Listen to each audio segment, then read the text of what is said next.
Welcome to the STARS program, seniors taking active roles in society. And now, here's your host, Anita Finley. So, coming straight from Switzerland, we have Bearnairdine Beaumont, who is our author, our famous author on The Air I Breathe, It's Classified. So, let's see, if I say good morning, is that right for you? Good evening, actually. Oh, it's good evening. I'm sorry, a little mixed up there. Yes, it's good morning to you, I think, right? That's right, good morning. Well, thank you for coming on our show again. I have to tell you that your book is really amazing how people will say to me, I've had problems when I've been on planes. Of course, they're not stewardess or any of the staff on the plane, but I think that people sometimes get the flu, they get other kinds of things, and as you've said, if it opens up those particular outlets in your body that's not doing so well, then it adds to it, right? That's right. Yeah, absolutely. And if you have flu-like symptoms, that would be, most people say I have jet lag. That's right, jet lag. Yes, and you have symptoms like headaches, very tired, sore body, sore muscles, and so on. And then you think, okay, it's like a flu. And those can be symptoms of having inhaled contaminated cabin air. Well, how are you feeling now? Last time I talked to you, you said you still have problems, so it's not over, is it? No, I'm afraid not. And I have been told that some of the symptoms will probably stay with me because of the fact that I had been poisoned over so many years. And it happened, at a very low level, or most of the time at a low but continuous level of contamination of air. And due to that, the body has basically sucked it up like a sponge and is holding on to certain of these neurotoxins. Problem is, they locate themselves in the fatty tissue. And there's not only the fatty tissue around your waistline, you see, the fatty tissue is also the brain, part of the brain, the pancreas, for instance, and so on. And in those organs, damage is done from these neurotoxic chemicals. And that damage can't be repaired. So, Bearnairdine, when you read about what's happening in some of our cities with the water, you must be shaking your head. Yes, that's terrible. I mean, it's not only in your country, it's elsewhere as well, but it's really crazy what I've been reading about America, with what's happening with the waters. Wow, terrible. Yeah. And one thing, I just wanted to move forward to something because I started to reread your book because at the beginning I read the very first part of it. But I see that you have become a holistic doctor almost with all the things you talk about. I happen to love mangoes. I take flax seeds. How did you become so well educated in all those areas? It started really when I had to start changing my entire lifestyle to improve my health again. And when I noticed how it helped me by following the suggestions that I got at the time from this elderly professor and a doctor who worked or suggested to her patients to change their nutrition, take supplements, etc., etc. That's now over 20 years ago. I just decided when I then left Germany to go to Ireland so that I could avoid any kind of exposure to any more chemicals, I started up a little bed and breakfast and started offering a few treatments. And along with the treatments, people then asked for lunches, and then they asked me to tell them how I managed to become healthy again. And that one thing came to another, and I started studying, I started visiting courses, and just learned about all these things as I went along and experimented on myself and improved my health. And, that's basically the way. I'm not a doctor. No, I'm just a therapist in naturopathy. Well, I've been very impressed, and I have friends, one woman whose husband has cancer, and And I was telling her a little bit about your book, and I was suggesting that she goes, and you have some herbs in here that I thought would be very good for him to take. The detox herbs? Mm. Yes, absolutely. It would be good if she would just read it at least, so she can get an idea. And I have mentioned several herbs that actually are proven to help in a big way for severe health issues. I'll just mention one example, which would be turmeric, the yellow ingredient in the curry. That is one very powerful healing herb. We're very, very powerful, and there are loads of studies on that. And if she would just have a look at those, I think she might become convinced then that it would be very helpful to go on to the more natural line. You see, you can always combine the two. You can always combine what the medical profession, if you don't want to leave their suggestions completely, you can always combine with the more natural things. It's usually a good idea to do that if you don't want to completely do only the natural things. And I'm going to continue this conversation. I just want people to know I'm talking with Bearnairdine Beaumont, who is the author of The Air I Breathe. It's classified. She's calling in from Switzerland. And Bearnairdine has been a former airline flight attendant. She became severely ill in her 20 years of flying and was medically retired. And she has something. I want you to go to her website, which is aerotoxicteam.com. Aero, A-E-R-O, toxicteam.com. And you'll be able to read a lot more about the aerotoxic syndrome, which a lot of people, now that she's brought it out, seem to be having. But I want to go back to what you were talking about. There's a little country store that has all the organic, fresh vegetables in my neighborhood, and now they're taking, of course, when they have, I guess, some of the vegetables, they have so many of them, they've been juicing.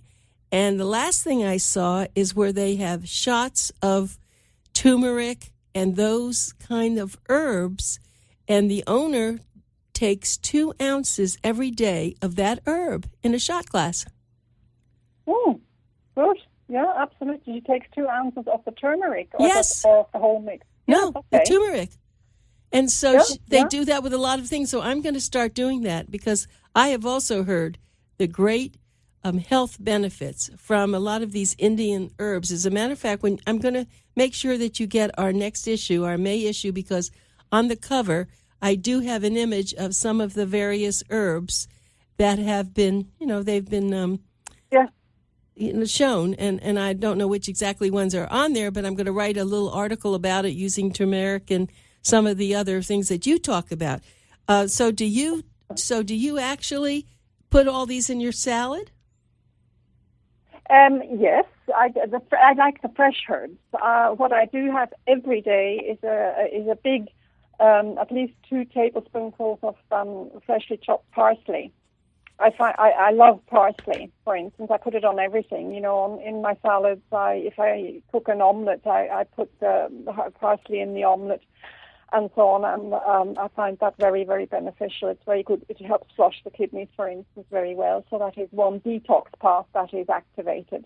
Now, on the dandelion, are those the flowers, or is that the plant? Sorry, I didn't catch which one. The dandelion, that yellow flower. Oh, the dandelion. Yes. Yeah. No, that would be the leaves, and you would take the leaves from the young leaves from dandelion. And what are you going to do with them? And you can into your salads. That would be best. Then you've got them nice. You can also chop them up and put them in boiling water and make a little a tea. Just remove the leaves again before you drink the water, and that is very good for the liver.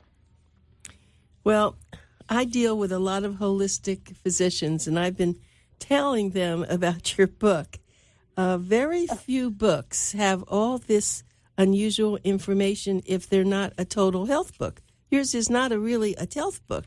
It's what you have found, and correct me if I'm wrong, about things that are helping you relieve these toxins. Yes, absolutely. Everything that I have written in there and what I have suggested, as in supplements and health food, is everything I have tried out myself. I do not suggest anything that I have not tried myself. I have also written with certain products that I may have tried it but didn't find them very beneficial, because I find that some people will ask, don't you think that this or that product is good? Because I have heard or read somewhere. So I usually have, and then I'll be very honest and just say, look, you have to try it yourself. If you feel, drawn to it, try it yourself, and then your body will tell you if you'll do well with it or not. Normally, it will. You just find that either it doesn't work for you at all, it doesn't do anything for you, or you actually feel a little bit nauseous from it. Then you just better leave it. So, I tried everything. I've had a long time to practice all. Right, and trial and error is I guess for me the best. I know most people might be a little bit weary, might be a little bit anxious about doing that, and that is fine. Don't go ahead with anything if you don't feel right about it, and ask your nutritional therapist or your naturopathic doctor, or read up on it. You can find everything online really nowadays, and just make yourself become an informed patient. True. So I don't know if I asked you this on our last interview, but do you have another book you're working on? I do, actually, yes. I have started. It's going to be a motivational book for chemically injured people, because I do find that many people become very afraid because they have become so very sensitive to the environment. They have noticed they can't go anywhere, if they go to a restaurant or to a shop, they suddenly react to fragrances or the watering, can I drink this water here? Or they notice that they're actually feeling sickish after having eaten something, and so on. And they become afraid, and then they also very often do not follow the suggestions that they get to their entirety. They stop after 3 or 4 days and say, this is not working for me, or I'm not feeling well, I'd better stop with this. And so I'm going to make this a motivational book to tell them how to overcome these anxieties and work through them, and to improve their health, and that you can live even if you're sensitive to the environment. You can have a living. So tell me, if I were there and I went into your refrigerator, what would I see?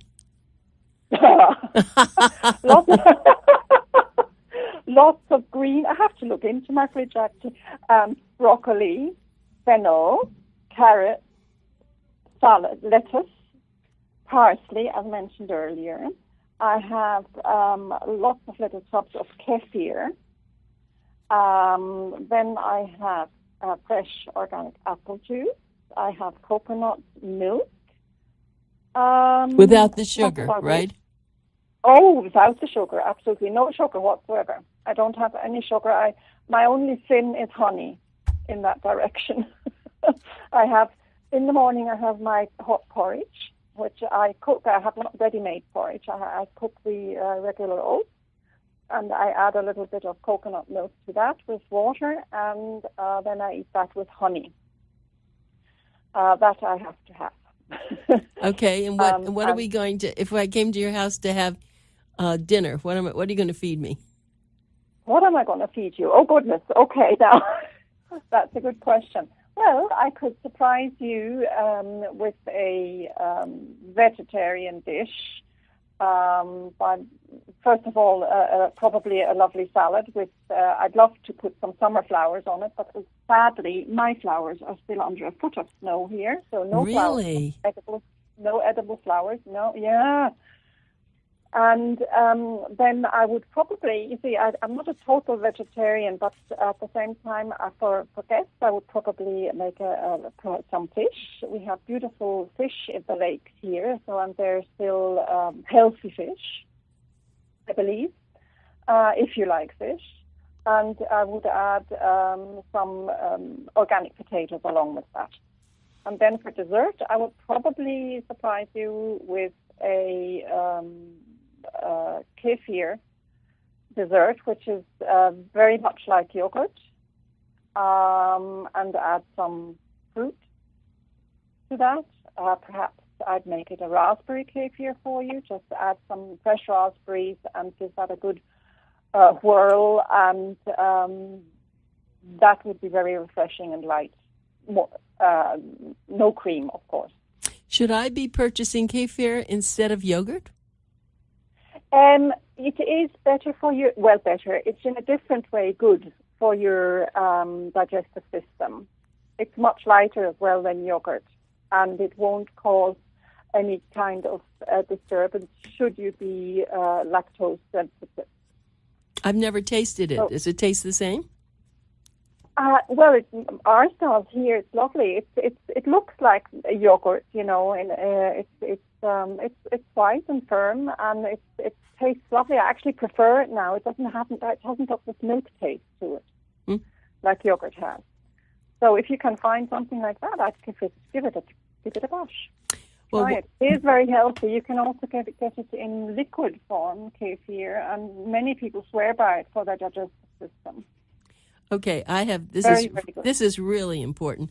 I happen to like to drink my water in a wine glass, my coffee or tea in a beautiful cup. I don't like styrofoam or plastic, and whenever I go somewhere, you know, and I say to someone, "Why are you drinking that in this foam cup?" They say, "Oh, you're just whatever they say." And I didn't realize, I know about not putting it in the microwave, but I didn't realize that it had what you just said, that it's the polystyrene foam cups contain styrene.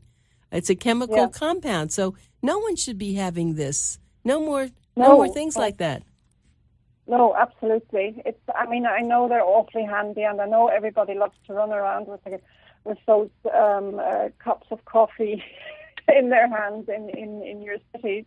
But you shouldn't do it. It really it leaks toxins into your hot drink. So get a little, take a mug with you and get them to fill your coffee into that. That's much better. And don't use a microwave. Oh, see now, that's the one thing that I do, and it's hard for me not to. Oh my! So you cook everything on the stove?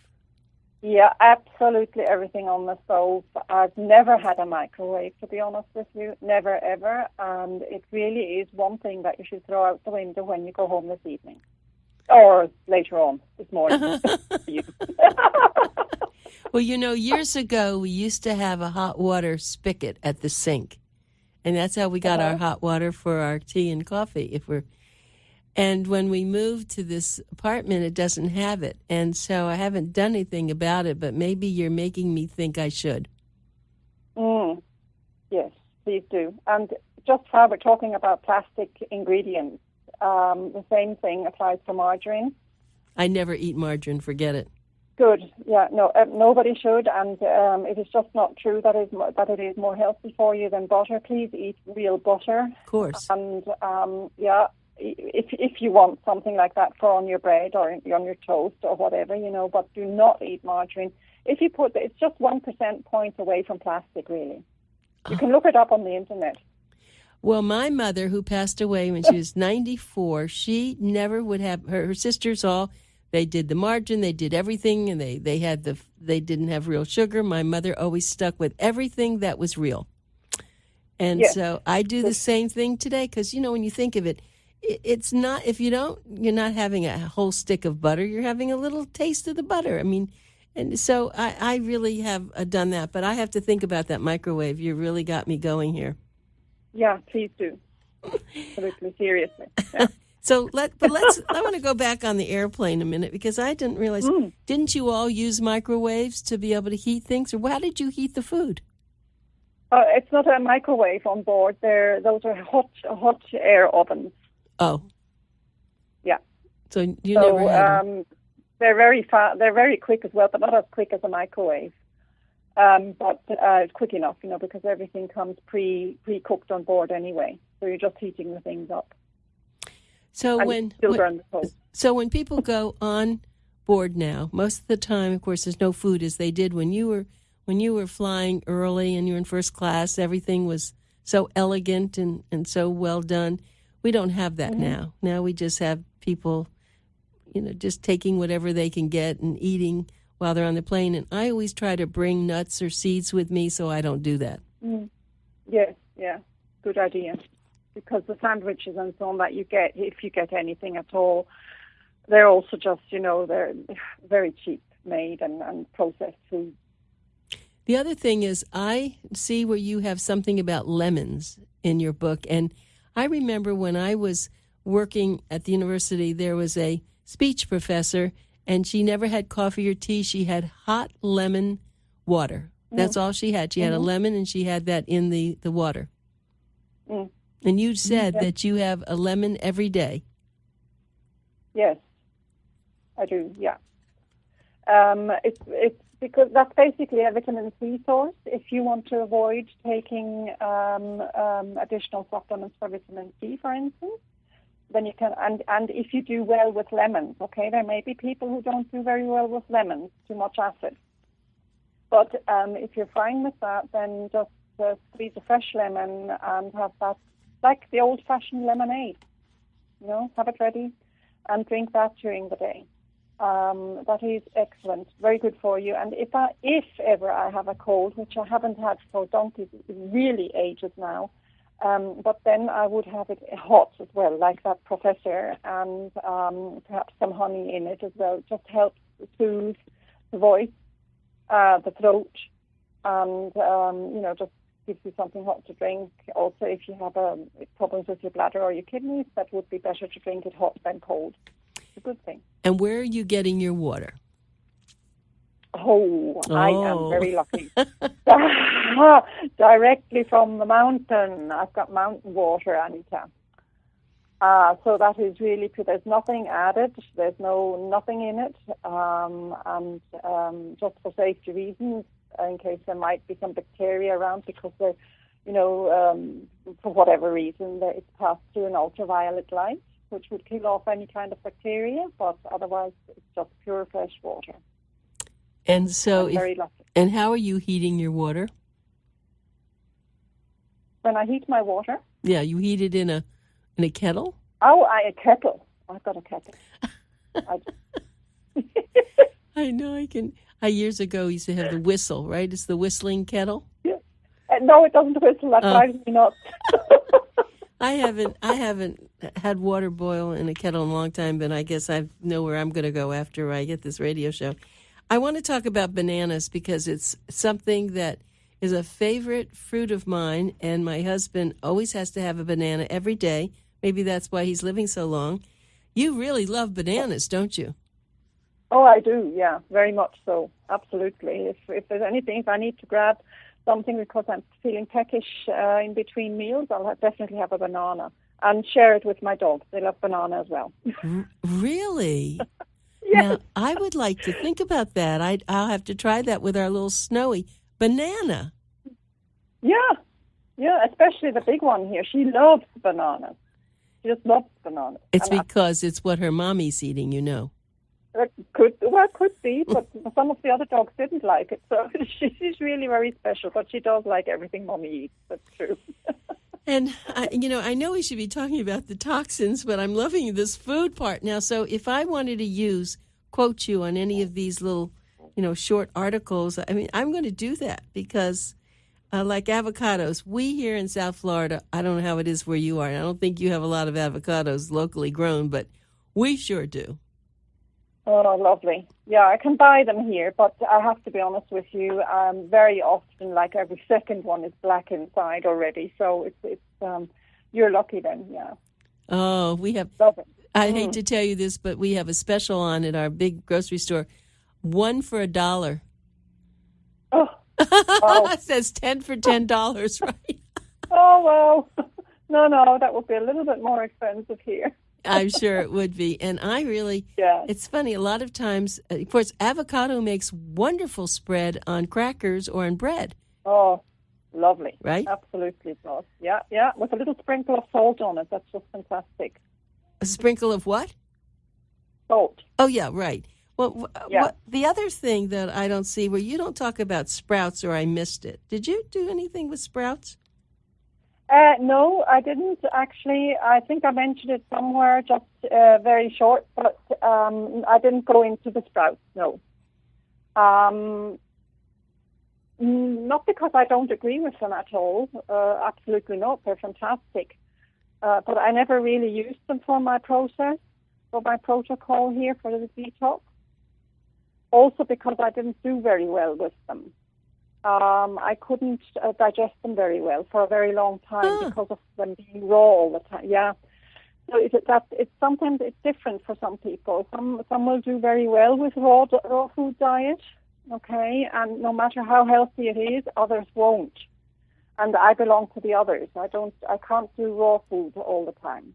I have to cook most of the time. There's also people who love apples, but every time they eat a raw apple, they'll feel full or have a little bit of a tummy ache or an upset.